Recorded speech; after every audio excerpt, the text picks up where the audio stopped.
It's the Rob Carson Show.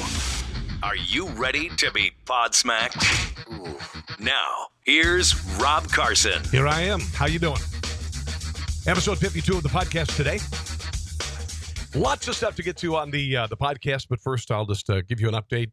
The website is Rob Carson Show. Okay. The Facebook page is also Rob Carson Show. All right. Know that.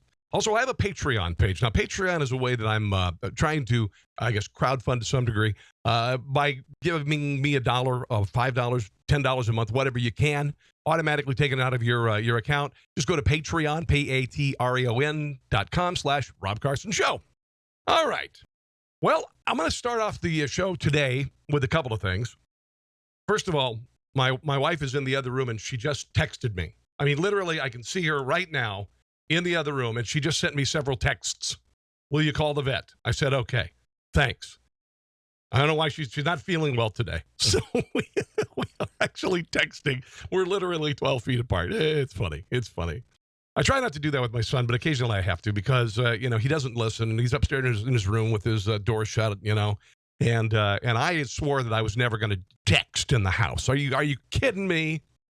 But unfortunately, he doesn't hear until I yell really, really loud, and that makes everybody mad. So that's something. Also, yesterday, I left the house. Now, maybe you've heard of this. There's the big fire in Overland Park, okay? Overland Park, Kansas, in the Kansas City Metro, for those of you who are not here. I drive out with my daughter. We're going to get a soda, and I see a massive plume of smoke coming literally about a third of a mile from our house. Drove over there. It was a gigantic apartment fire. There's this building, this apartment complex, $450 million complex. I looked, and there were flames 100 feet high into the sky. I could feel the heat from blocks away. It was absolutely incredible. I put Facebook video, by the way, on my Facebook page. I did about 58 minutes walking around, talking to people, seeing the neighborhood. Now, what happened with this fire is it's very dry here right now. And this fire in the apartment complex was blowing embers because we had about a 15-mile-an-hour wind, maybe 20-mile-an-hour wind.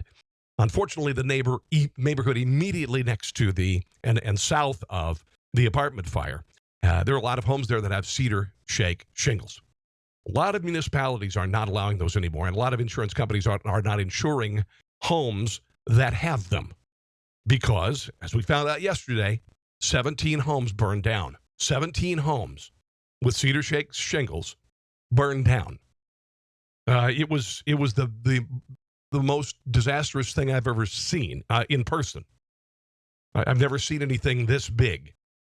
Thank God nobody was injured. Well, there were some minor injuries. I believe 5 firefighters had minor injuries. They were treated and released. Nobody in the neighborhood died. No pets in the neighborhood died. But it was a very destructive fire. I was thinking yesterday about the builders of the apartment, and this is a big investment of money. And, they're trying to lease this thing. It's brand new, and they're still building on it. So part of this complex is already got people living in it.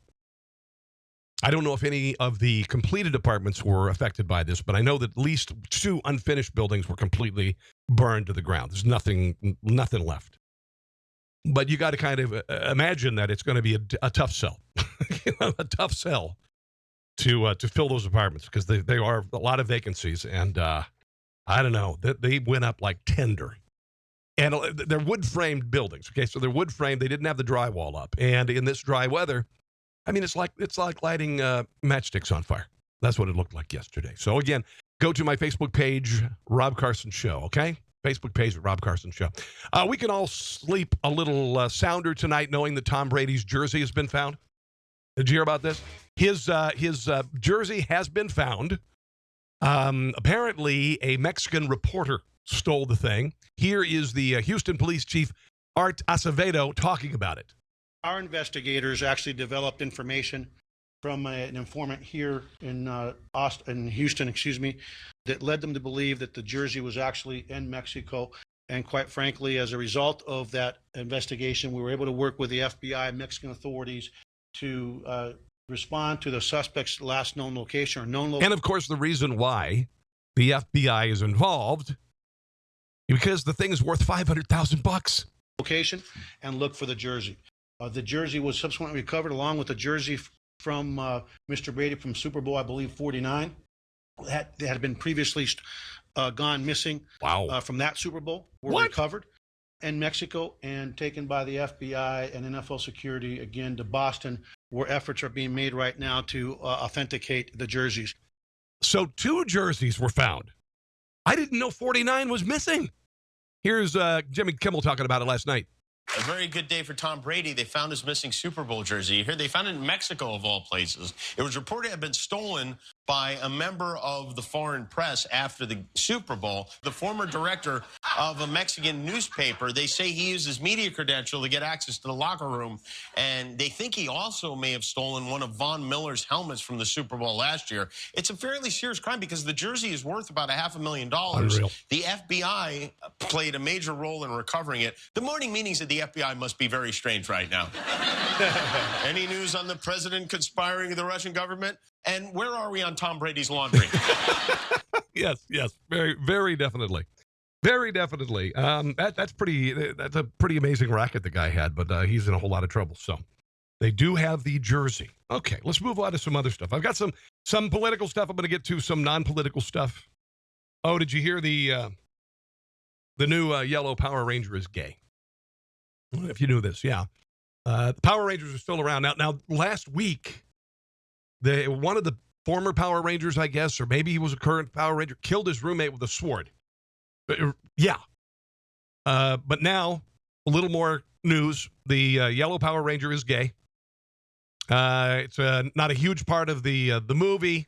There's just a scene where another character realized she's having girlfriend problems. The director says, quote, she's questioning a lot about who she is. She hasn't fully figured out yet. I think what's great about that scene and what that scene propels for the rest of the movie is that's okay. All right. So, hey, whatever. This on the heels of, wasn't there a Gaston and his sidekick in the new Beauty and the Beast movie? I guess there was some sort of a gay suggestion in that. I didn't get a chance to see the movie over the weekend. Apparently it did really, really, really well at the box office. So, oh, this is Tennessee nail salon apparently is under fire for wanting to charge overweight people more for pedicures.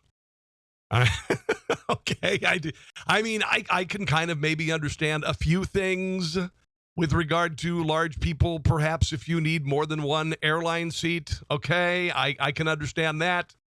Not sure exactly where this came from, but here's a local Tennessee station, WREG, with the details. Since it was posted Saturday, it's been shared more than 500 times, with women across the city weighing in, many expressing shock. Now, this is a sign on the nail salon wall that says you got to pay $45 more if you're overweight. The woman who snapped it said it was at Rose Nails at Fraser Boulevard in Overton. We went there today. Hello. How are you doing? We met Sun Win. We showed him the picture. Some people will reach out to us. Yeah, some people, the customer. Win repeatedly denied the sign was ever up in his business, and we didn't see one today. But Win said he's considered one. Did you at one point have that sign up? No. I told you, I said I'm thinking, but I don't put it up. I also showed him another picture that was posted in the salon. You can see the sign and the same flooring, same chairs, and the same walls. This isn't your business? Let me see. Because it looks like the same floor and the same... Yeah, I know you've seen one nail salon. You've seen them all. They all are exactly decorated the same, right? Yeah. This. This has a picture of the sign in it. No, I don't think so, man. So this isn't your business? No, Even it's not, though the man. floor No. and the chairs... Somehow the floor, so many floor, I don't know. He showed me his prices. He said the only extra charge is $5 for men for a pedicure because they don't come to the salon as often. Wynn said instead of putting a sign up, he's decided to just not service someone if they are severely overweight. He said it's difficult for technicians, and he's had broken chairs in the past, which hurts his bottom line. 2 times. How much money did that cost? Oh, at least about 2,000. Yeah. You break the chair, you pay for the chair. Am I wrong? Isn't that the way things should work? I guess not. This is kind of a sad story out of Kansas City. Authorities in Florida are investigating the death of a 25-year-old Renika Hall of Kansas City. She died after undergoing a cosmetic procedure known as a Brazilian butt lift at a Miami area surgery center. The procedure took place at the Aries Plastic Surgery Clinic in Hialeah, Florida. She has a 1-year-old daughter. The whole giant butt thing has really gone a little bit far. Have you seen, like a Nicki Minaj, Amber Rose? These are women who, Amber Rose is married, I believe, to Ice-T. No, maybe not. No, that's Coco. See, but all three of them have just gigantic, almost unnatural behinds. That's a big deal now. I know, and some people are prone to have larger rear ends. I get it. That's fine. But there are some people who, it's abnormally large. It's like having double F breast implants. It's kind of, a Brazilian butt lift. Oh, we do so many things to change, who we are. And sometimes it has fatal consequences, unfortunately. And, women a lot of the times feel pressured to some degree to make changes, We focus a lot on women, and, there are plus-size female models. There are no plus-size male models. You ever notice that? I was complaining that there's this, a lot of women in modeling they're unnatural looking, they're too thin, etc. I have never seen a plus-size male model. If you can find one, please.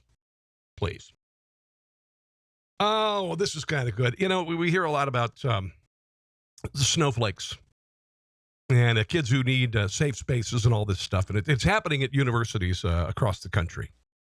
You've got kids who couldn't deal with the election, so they were invited to have hot chocolate, and they put out coloring books.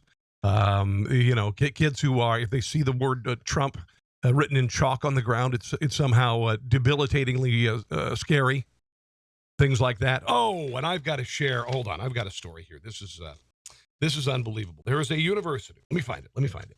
There's a university that if you are okay, here it is. It's at this is unreal. University of Arizona is training students and faculty to say "ouch" when they're offended. Say "ouch" when you're offended. When did being offended? Honestly, I've been in talk radio for a while. I've been in radio for quite a long time. And I'm used to, occasionally you'll get a complaint call. You'll get someone was offended by what you said.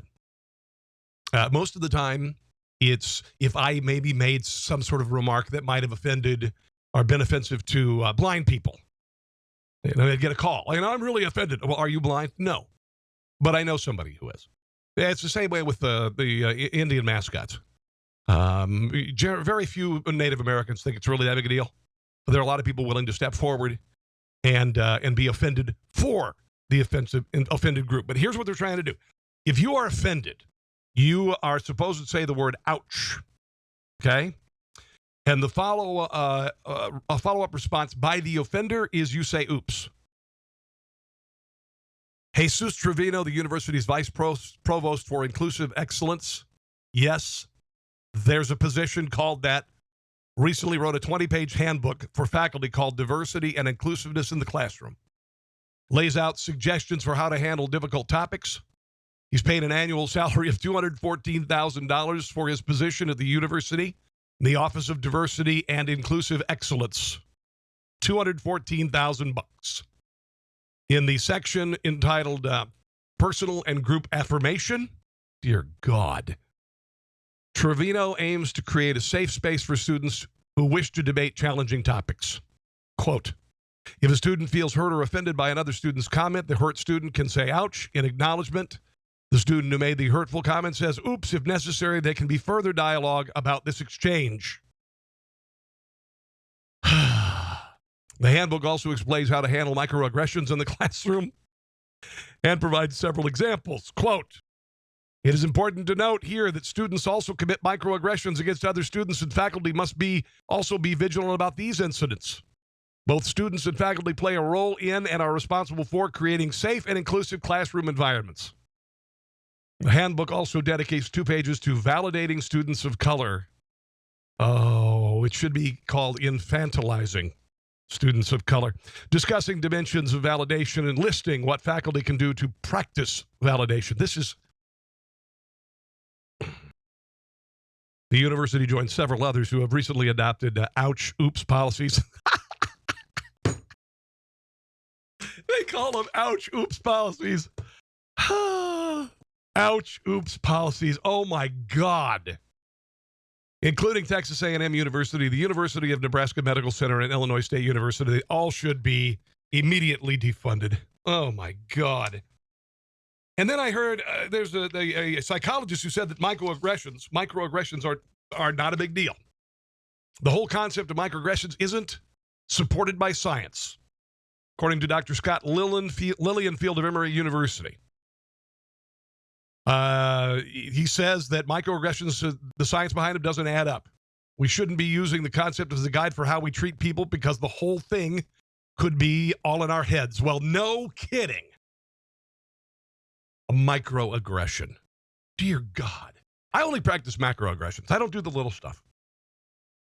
He argues in the Perspectives on Psychological Science, his review, that microaggressions aren't actually well-defined, that they are often dictated by the politics of a situation, that there is a lack of concrete evidence that people suffer any long-term harm for being microaggressed. And you know what? Grow the hell up. And there goes my dog barking in the background. Anyway, part of the problem, Lilienfield says, is that they lump old-fashioned abuse in with small, everyday actions that are unintentionally racist and sexist. It's not clear how small or large an offense has to be before it moves out of the realm of microaggression and into the realm of actual racism or sexism, or whether there is actually any difference.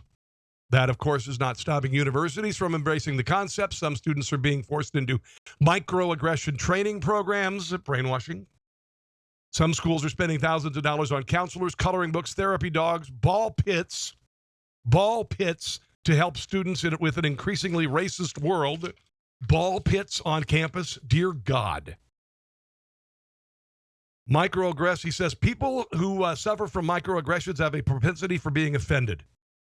People who are prone to negative emotionality or who represent or present as neurotic often suffer more perceived slights. Yeah, they're neurotic. They're nuts.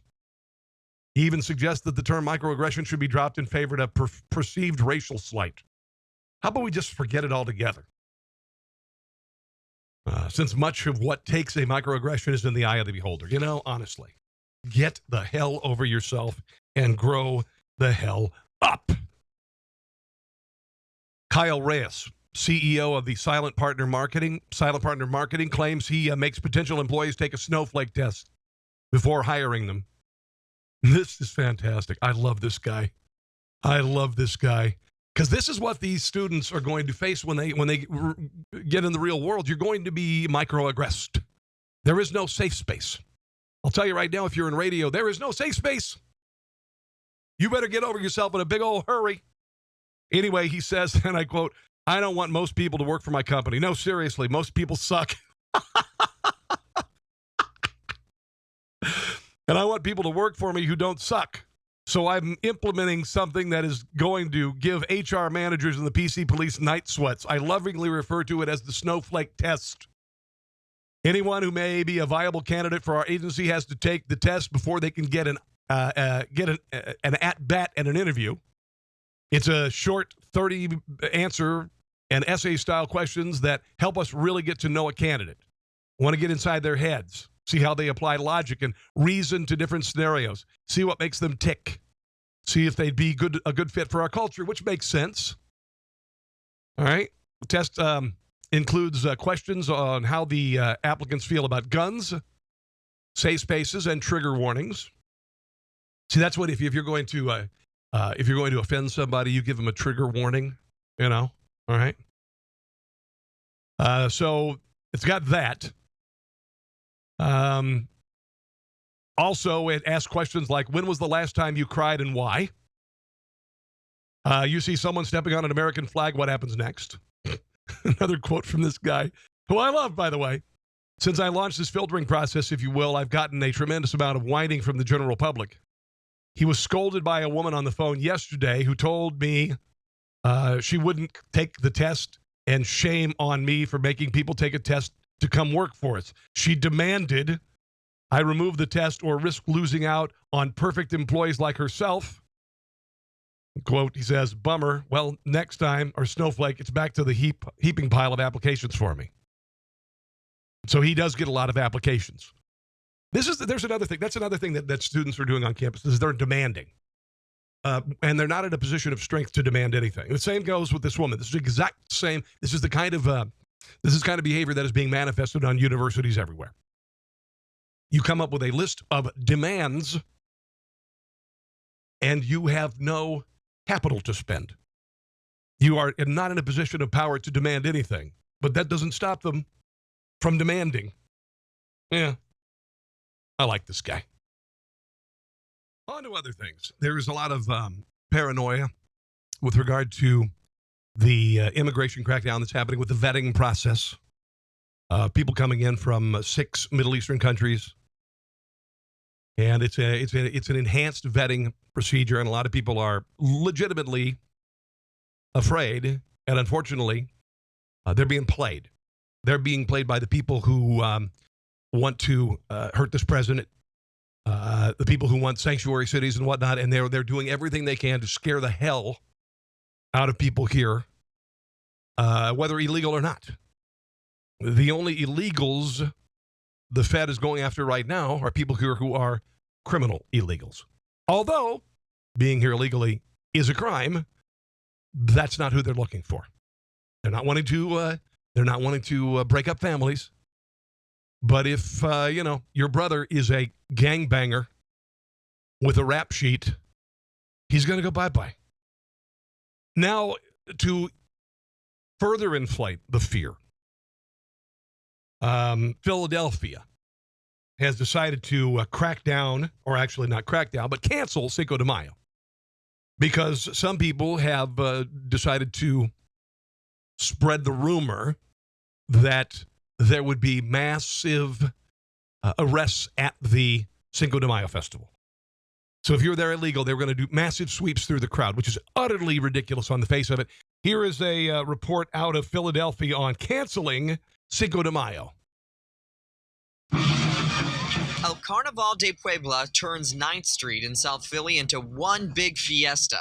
People captured the Cinco de Mayo celebrations from years past in these videos shared online. I've been in the carnaval for almost 8 years, so it's going to be really hard not to do it this year. Rosalina de los Santos will miss the event, but she understands where the decision to cancel is coming from. For me, it's fine that we're not going to do it this year because I care about our community. An organizer tells NBC 10 that reports of large-scale arrests by immigration and customs enforcement are creating fear, and that led to the end of plans for Carnival. Everyone's pretty much afraid because they're saying that basically ICE is just going to come in out of nowhere. In response, the spokesman said ICE's enforcement actions are targeted and lead-driven. ICE does not conduct sweeps or raids that target aliens indiscriminately. But still, festival organizers claim ICE's actions are offensive, so the event is off. People shouldn't have to feel as though they're in hiding or anything like that. Okay. I just think that there are a lot of politicians who are playing people. There's a lot going on behind the scenes to stoke fear, to stoke anger, and it's misplaced, and it's causing a great deal of harm to a lot of people, and it shouldn't. And those who are fomenting this fear should be ashamed of themselves, to be quite honest. All right. So no Cinco de Mayo, apparently, Philadelphia. Goodwill got something very nicely donated last week in Monroe, Washington. This is, how do you do, I don't know how you do this. I don't know. Apparently they got a nice cooler donated, Those are always nice. They opened it up, and inside were 3.75 pounds of pot. An estimated street value of $24,000. Police said Goodwill, they're examining its surveillance video to see if it can find an image of the person who may have dropped off the cooler. Somebody's going, hey, dude, where'd you put my cooler? Well, I donated it to the Goodwill. Dude, $24,000 worth of weed. That's a whole lot of weed. There's a town in Minnesota called Roseville. I used to live in the Twin Cities area, and I'm a libertarian leaning conservative, but when it comes to dogs particularly, I have a soft spot, and I've been working with different SPCAs and humane societies over the years to adopt dogs. Frequently, they come from puppy mills. Roseville has decided to prohibit the sales of dogs and cats at pet stores. Okay. They're going to do that in Roseville. However, they're going to still allow adoption events. Council voted unanimously in favor of the ordinance. Ordinance would take effect in 6 months. The only criticism came from Council Member Tammy McGeehee, who felt the ordinance should extend to birds, rodents, reptiles, not just dogs and cats. I'm not going there. Reptiles, tarantulas. I mean, come on. Gary Papineau, who owns the Harmar Pet Shop, did not speak at Monday's meeting, but in previous hearings defended the care his animals receive. He said he personally inspects the breeders he uses and would be willing to pay a licensing fee and submit to regular city inspections for the right to keep selling dogs and cats.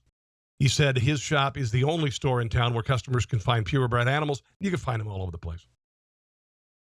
People who testified Monday, however, said pet store animals were likely to come from non-reputable breeders. Humane Society of the United States surveyed American Kennel Club breed clubs and found that 96% have issued statements or guidelines against the sale of dogs in pet stores. This, according to Christine Coughlin, the organization's Minnesota director. Most quality breeders sell directly to families, in other words. Man, I have a problem with it. I really do.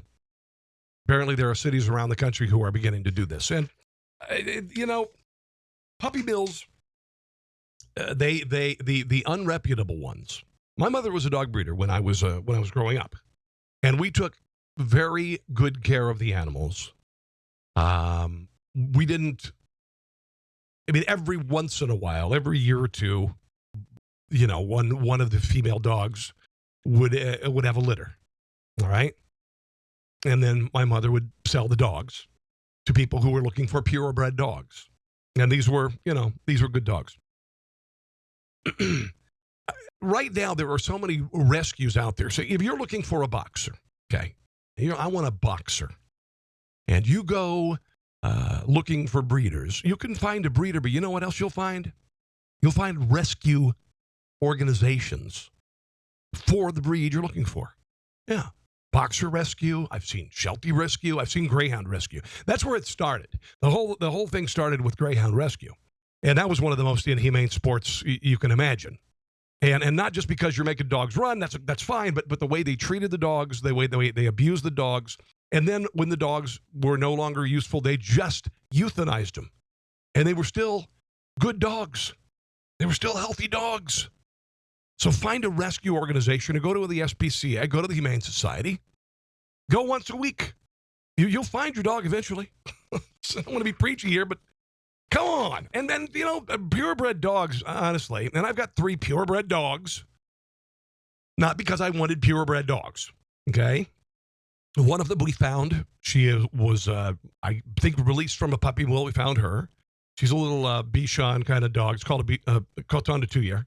I got a dog for my mother, and that is a Shih Tzu, and I have an American Eskimo. That was a rescue dog. He was from a massive puppy mill in Missouri. And so they may be purebred dogs, but there are, at least 2 of them are rescue dogs. And the other are foo-foo dogs. I have foo-foo dogs. I really feel manly walking down the neighborhood, Finally, I want to tell you the fastest drive-thrus and the slowest drive-thrus when it comes to national chains. The top 5. McDonald's, 3 minutes, 28 seconds. KFC, 3 minutes, 24 seconds. Burger King, 3 minutes, 21 seconds.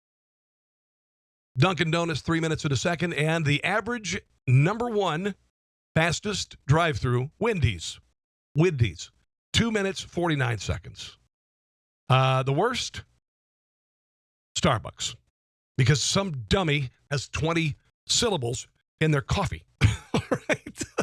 Hey, guys, thanks for joining me today. I really, really appreciate it. If you would, please go to patreon.com/Rob Carson Show. That's Patreon. snowflakes.com. $1 a month, $2 a month, $5 a month, $10 a month, whatever you decide this is worth. Helps me keep the lights on. It's awesome. Also, make sure to check out the fire video, the exclusive fire footage, this massive fire in Overland Park on the Facebook page at Rob Carson Show. Okay? Facebook page, Rob Carson Show. In the meantime, have a glorious rest of your day, and we'll see you for episode number 53 coming soon. Thanks for listening to The Rob Carson Show. Friend him on Facebook at Carson Show, on Twitter at Rob Carson, and on Instagram, I think Facebook and Twitter are enough for now. We'll see you soon.